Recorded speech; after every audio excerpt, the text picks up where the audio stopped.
Des élèves du collège Henri Derle se sont mobilisés ce matin devant leur établissement.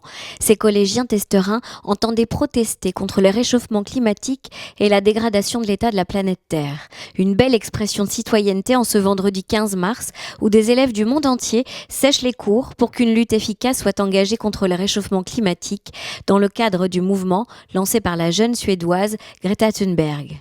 On est plein d'élèves à être ici depuis ce matin pour manifester contre le réchauffement climatique. On a vu qu'il y avait plus de 1800 grèves en France. Donc on s'est dit pourquoi pas nous, malgré le fait qu'il y ait beaucoup de professeurs, etc. qui se sont opposés à ça. On s'est dit qu'on était les jeunes et qu'on était l'avenir de la planète. On s'est dit que la génération précédente n'avait rien fait et donc c'était pas eux qui allaient nous empêcher d'agir. Ça fait plus de 30 ans que les scientifiques ils alertent sur les dangers qu'encourt la planète, mais ils n'ont jamais été entendus.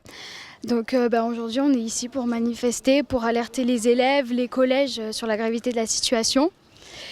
C'est vrai qu'on nous demande beaucoup de donner le plus de donner le plus de nous-mêmes à l'école, mais sans planète on n'a pas d'avenir. Donc voilà.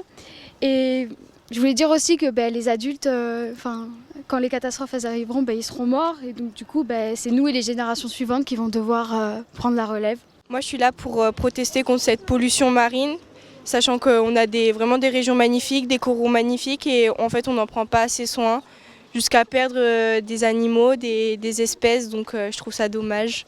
Et moi, j'aimerais bien que les choses changent, et surtout que nous, notre ville, notre commune, et ainsi que toutes celles qui sont sur le bassin d'Arcachon fassent quelque chose en fait pour ralentir en fait le processus de pollution, parce que de toute façon, quoi qu'il arrive, on aura le processus de pollution et la terre elle va devenir moisie. Donc voilà.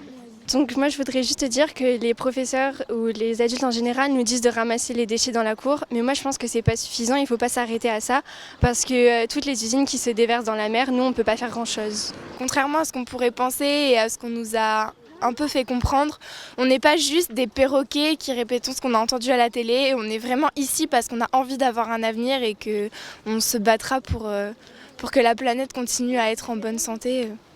Voilà. Quand on est au collège et qu'on fait, par exemple, qu'on s'amuse et tout ça, mais qu'on fait une bêtise, les professeurs ils en profitent pour nous faire la punition de ramasser les déchets, alors qu'en fait ça devrait pas être une punition en fait, ça devrait être une obligation de ramasser les déchets dans la cour, dehors. Je mange plus de viande et plus de lait. Je mange encore du poisson et des œufs. Mais et je trouve qu'on a longtemps fermé les yeux sur tout ça, sur le réchauffement climatique, tous les déchets qu'on jette. La souffrance animale, voilà. Et maintenant, je pense qu'il faudrait les ouvrir. La Terre, c'est comme un animal de compagnie. Si on l'entretient pas, il finit par mourir. Je veux juste dire deux mots, c'est que notre avenir est en jeu. Si on protège pas la Terre maintenant, à la fin, on pourra plus la récupérer. Je voulais juste dire aussi qu'on s'arrête pas là, c'est pas juste une manifestation qu'on va faire. Moi personnellement, je vais continuer à faire des choses, par exemple, il y a des mouvements qui sont pour ramasser les déchets sur les plages, je pense y participer, parce que c'est pas qu'une manifestation qui va changer, il faut faire plusieurs trucs pour marquer le coup. Est-ce que vous êtes chaud? Ouais!